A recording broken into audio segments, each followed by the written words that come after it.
We're joined now by the Secretary of Treasury, Janet Yellen. Madam Secretary, thanks for joining us this morning. You know, the Wall Street Journal reported this morning that 44% of economists expect a recession in the next year. Is that what you expect as well? Well, I expect the economy to slow. It's been growing at a very rapid rate as the labor market has recovered and we have reached full employment. It's natural now that we expect a transition to steady and stable growth. But I don't think a recession is at all inevitable. Chair Powell, clearly inflation is unacceptably high. It's President Biden's top priority to bring it down. And Chair Powell has said that his goal is to bring inflation down while maintaining a strong labor market. That's going to take skill and luck, but I believe it's possible. I don't think a recession is inevitable. You say it's not inevitable. I guess the question is it likely? We're already seeing consumers start to pull back on services, especially. Some signs that the job market may be slowing as well.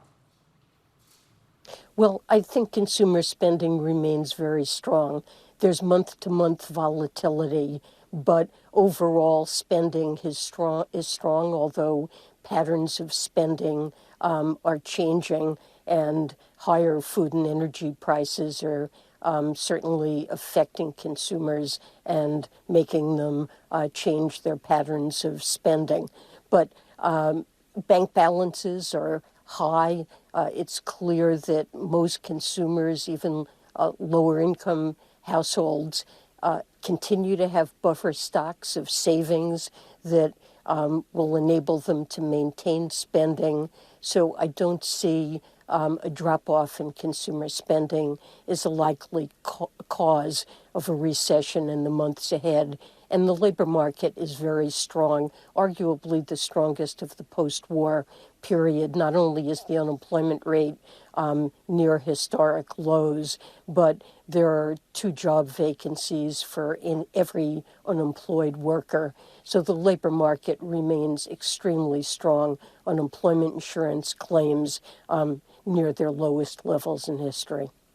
It turns out that you and the president, maybe even the Fed, were too optimistic about inflation last year. Concerned that may be happening again with your suggestion that a recession is not inevitable? Well, inflation is really unacceptably high. Part of the reason is Russia's war on Ukraine, his boosted energy and food prices in the United States and globally. It's important to recognize that the United States is certainly not the only advanced economy suffering from high inflation. We see it in UK, we see it in France, Germany, Italy, and the causes of it are global, not local. Supply chain snarls, partly resulting from lockdowns in China, are also boosting inflation.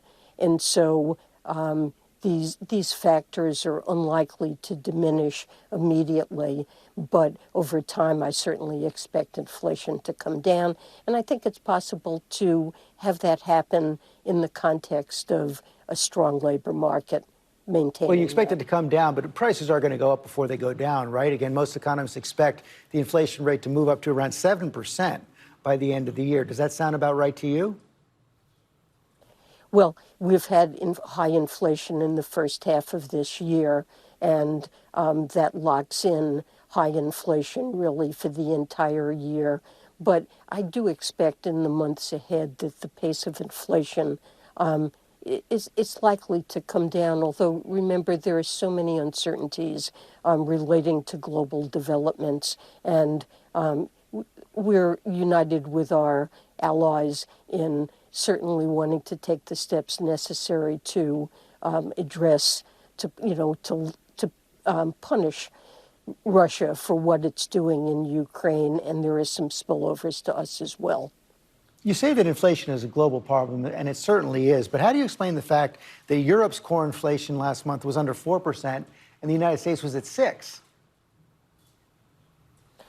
So, energy prices spillover is really half of inflation, food and energy, and there is spillovers because energy is an important input into almost everything in the economy. It is true that we've had core inflation over and above that is too high, and the Fed will take steps to bring it down. And President Biden believes there are other things the administration can do to support what the Fed will do. He's had historic releases of oil from the Strategic Petroleum Reserve that, even though gas prices are high, they would be higher without those releases. He stands ready to work and is encouraging producers of oil and refined products, gas, to work with him to increase supplies to bring gas prices, energy prices down. And if Congress will work with him to enact some of the administration's programs, we can bring down other costs that are burdening households, like prescription drugs, health care costs, increase the supply of affordable housing. We clearly have a housing problem in the United States, and we need to address it by building more affordable housing. The American Petroleum Institute is pushing back on the president's call for refiners to increase production. I want to share what their president, Mike Summers, said on Wednesday. Said the administration's misguided policy agenda shifting away from domestic oil and natural gas has compounded inflationary pressures, added headwinds to companies' daily efforts to meet growing energy needs while reducing emissions. How do you respond to that? Well, I don't think that policies are responsible for what's happening in the oil market. Actually, consumption of gas and fuels are currently at lower levels than pre-pandemic. And what's happened is that production has gone down.